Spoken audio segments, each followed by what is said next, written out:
2 weeks ago, Wayne at Live at the Bike texted me to ask if I was interested in playing a massive game. I was pretty unprepared and I told him I wasn't interested. I'm just joking. I obviously said yes and I booked the next flight available.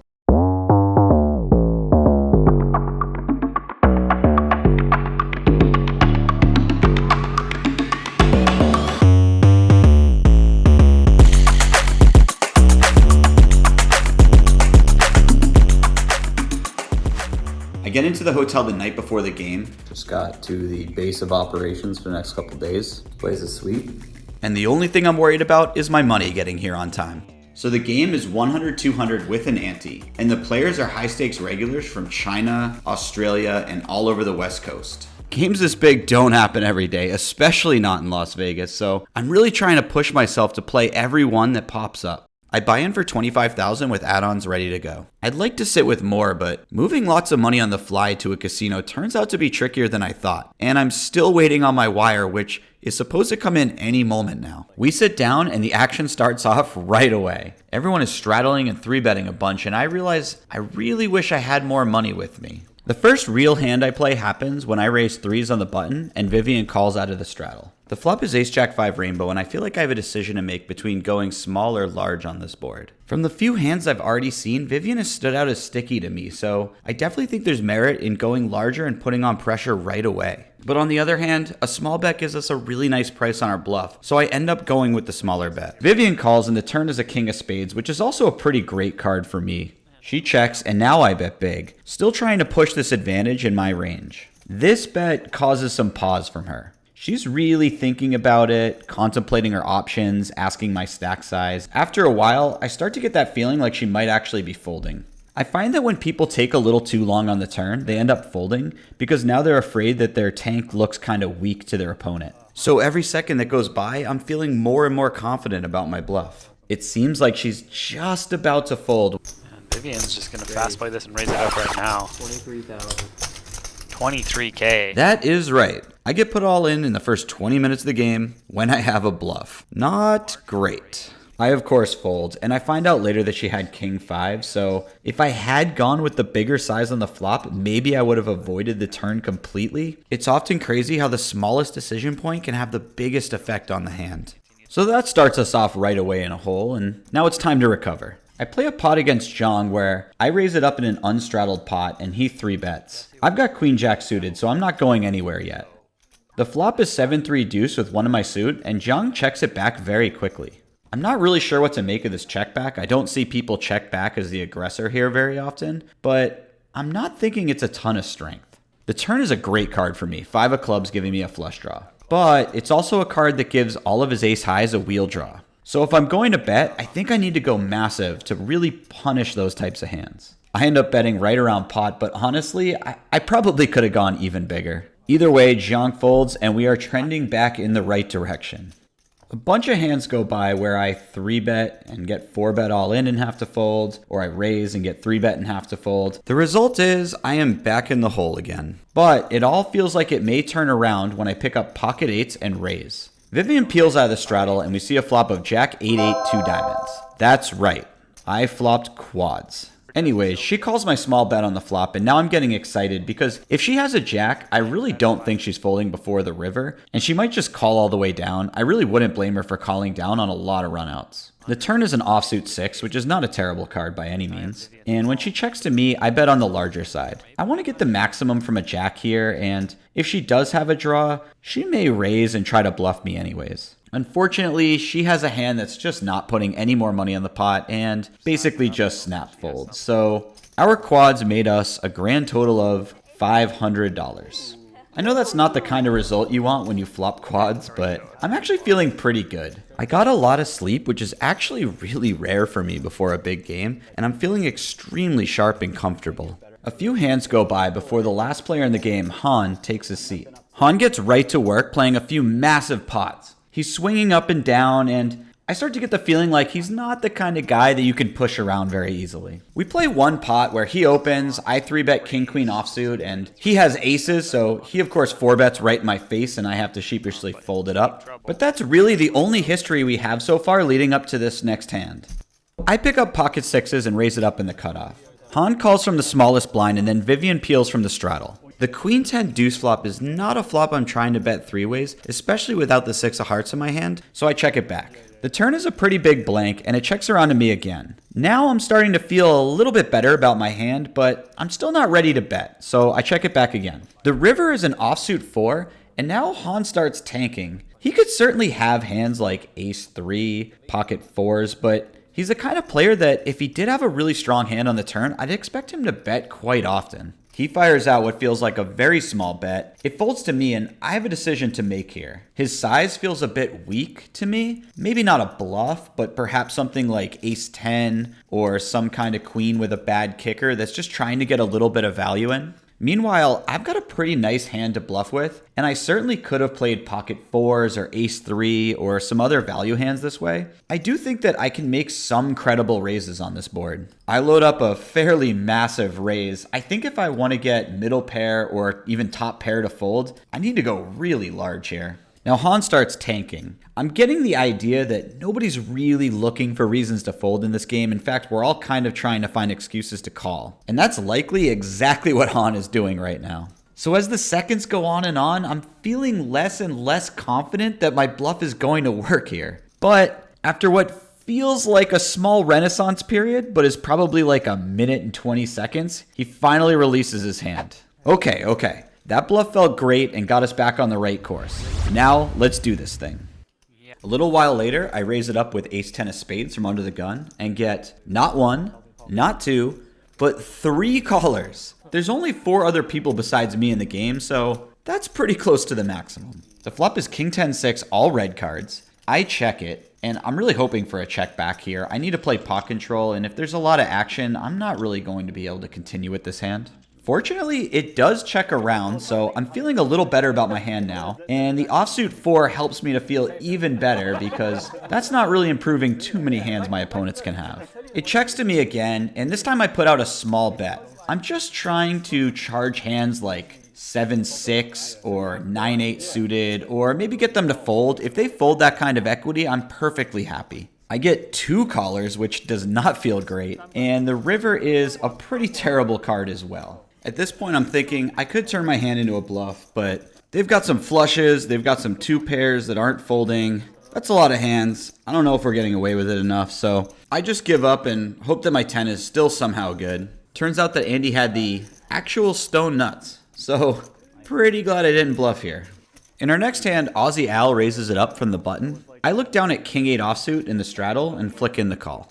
Is Aussie Al short for Aussie Alex or Australian Albert? I really need to know badly. It's been eating away at me for a couple days now.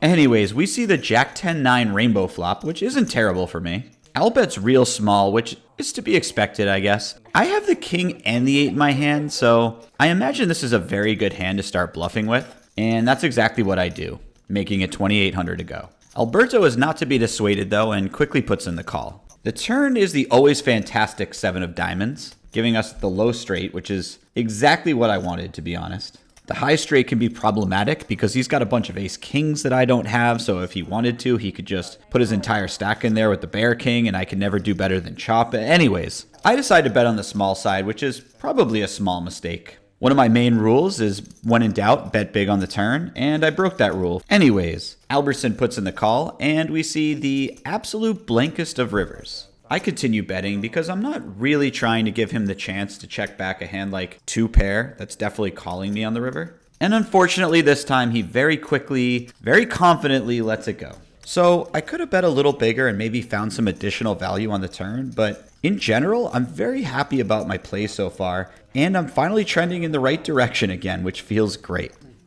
A few hands later, I pick up ace-jack offsuit in the smallest blind and raise it up. Han defends the straddle. By the way, when you play these 3-blind games, there's something about raising it out of the smallest blind and getting called that just feels bad. I think it's a mixture of people thinking that you're probably light or you're stealing the blinds, connected with you have to play out of position versus them and they're going to be a non-believer after the flop. I don't know, but I never feel great when I get peeled in these spots. Whatever, man. The flop is 10, 9, 7, 2 clubs, and I check. I'm going to be checking a lot on this board. Han decides to bet fairly small. We like fairly small here. Fairly small allows us to happily draw at our gut shot and 2 overcards. So I put in the call, and the turn is the 9 of spades. So that doesn't improve us, but if we already had the best hand, that means that we still have the best hand at least. I check, and Han checks back, which is probably a very good sign for my hand. And then the river is a queen. This is a tricky card. I don't think Han will have King Jack or King Queen very often because I think he would have barreled that hand on the turn a good bit. This does improve him if he has something like Queen 8, but I think he's mostly going to have a 7 or a 10 or maybe even like a low pocket pair when he plays this way. Meanwhile, I've got a ton of hands that hit this card. And honestly, I don't know what bluffs I could have here unless I use something like this exact hand. So I'm considering my options, and the more I think about it, I'm like, yeah, I think I need a bluff with this hand. I can't really think of too many other bluffs I would have here. So I load up a healthy bet and fire it in there. Proud of myself for finding an unusual bluff in even more unusual spot. Well done, Jesse. Does not look like a man who's going to fold right now. Why do I do this to myself? And with that hand, we are right back to where we started before making a straight with King 8. In a big hole and trying to find our way out of it. So we are now more than 3 hours into a 5-hour stream. I'm not pessimistic by any means, but I'm starting to consider the fact that I might be booking a loss for the day. I am stuck 25,000. And right as I'm feeling like this, I pick up pocket 10s. I raise it up in the hijack, and Jiang in the cutoff, who has been 3-betting a lot today, 3-bets to 3,000. I've got a little bit less in my stack than it says on the screen, so I definitely think that shoving is a possibility here. I elect to just call. When it's close between two decisions, I often lean towards just calling and seeing a flop. I do really like putting myself into tough situations and, try to navigate my way out of them the best that I can. And this feels like a great opportunity to do that. The flop is 8-6-4 with 2 hearts, which is definitely well above average for my hand. Jiang bets on the smaller side, and again, I could raise here. I think raising is extremely reasonable, but I decided to just call and let him keep bluffing. If the man wants to bluff, I'm not going to be the one to stop him. The turn is the 9 of diamonds, creating a second flush draw. I check, and Jiang checks back really quickly. The river is the Queen of diamonds, which is the first problematic card of this board. There's probably a few ways to play this river, and depending on what you think of how your opponent's played so far, all of them could be good, but I decide to lead here, and I go quite small. Jiang has different plans though, very different plans. He looks at my stack, thinks for all of 6, maybe 7 seconds, and then says all in. Now we have a problem. Jiang is, of course, never shoving without a hand that beats me. Not having a diamond in my hand, I don't have a great bluff catcher. On the other hand, I'm really skeptical about what he does have here. Jamming the river for value with something like ace-queen or king-queen is probably very good and a really sick value bet, but it's not something that I expect people to figure out in the first 5 seconds. So when he puts it all in so quickly, I think he's saying that he's more confident than that and that he knows his hand is good. That means he's trying to tell me that he's got a straight or a flush, I think. Straights are out because I've got 2 10s and nobody's ever had the hand that you're blocking, right? Right? And as far as flushes go, I have a hard time accepting that he just immediately checks back the turn with a flush draw when he has a really nice spot to jam. I mean, it's possible that he checked back a flush draw, but wouldn't he at least look at my stack and maybe consider his options and think about, oh, hey, I've got this great stack to pot ratio. I can get a bunch of hands to fold. I could just shove all in right now. I'm weighing these two things. I've got a bad combo to call with, but I really don't believe him. And then I've got this third piece of information that nobody else at the table actually knows about. I don't have enough money to rebuy. Remember that wire I talked about earlier? Well, it's still not here. I've been adding on a bunch throughout the session, and now I've got 15 to 20K left in my pocket, and due to the wiring error, that's all I've got for the rest of the trip. That's probably enough to top off if I fold, but if I lose this hand and get stacked, I don't think I'm going to be rebuying. And I would really love to keep playing here. It's not every day that you get to play 200, 400, no limit. So after burning every time chip I've got, with 10 seconds left, I finally slam the call in there and am resigned to the fate of whatever he turns over. Jiang looks at me and says the 2 sweetest words in the English language. Nice call, nice call. Haha, he says nice call. I feel like this hand instilled new life in me. I just went from down 25k to up 10,000. I'm feeling very good about my decisions I'm making at the table, and I'm as comfortable as I'm ever going to be at these stakes. If I can make it through a hand like that, I can make it through anything. In the next hand, I look down at King 8 of spades in the smallest blind and raise it up. Aussie Al peels from the straddle, and we see the Queen 8 3 flop. This is a pretty good flop for me in general. I think my hand really likes checking and calling a bet rather than betting itself and possibly getting bluffed in the future. And that's exactly what happens. I check, he bets half pot, and I call. The turn is a nice little blank, and I check again. This time, he bets really big. Much larger than the size of the pot. I think that my hand might be able to call some sizes, but against a bet this big, I'm really not getting the right price. I'm also kind of hoping that he does this with some strong hands and some weak hands, but there's a chance that he doesn't do it with the weak hands like Jack 10 that often. On the other hand, he may bet really big with Jack 10 and then bet smaller with something like Queen Jack. So I'm not really sure where he's at, but I do know that against this big of a bet, I can probably let this one go. Also, side note, I have no more time chips left, so I have 30 seconds to make all of these decisions, which in this hand might not be the worst thing, but generally is not very fun.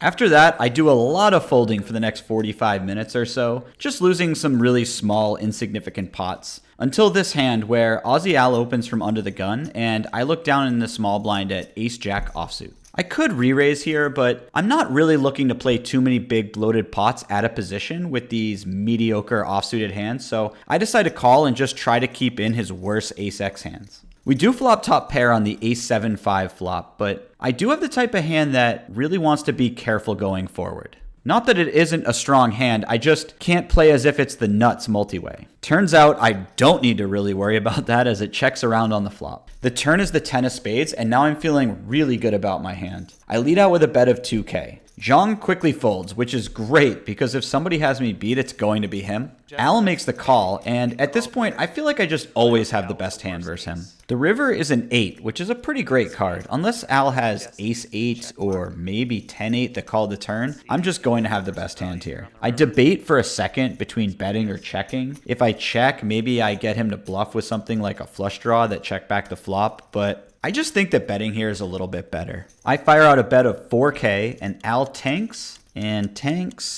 eventually settles on a fold. And I find out later that he had ace-4 of spades, so really nice fold by him. So we don't profit the maximum that I would have liked to have, but we are back on the right course and feeling really good again. I fold for a while until a hand where Zhang raises from under the gun, and I look down in the biggest blind at King 10 of spades. I decide to re-raise here. It's a really nice hand for it, and it's an even better spot because I've been really card dead lately, so I feel like everyone thinks I've just been playing tight since I've doubled up.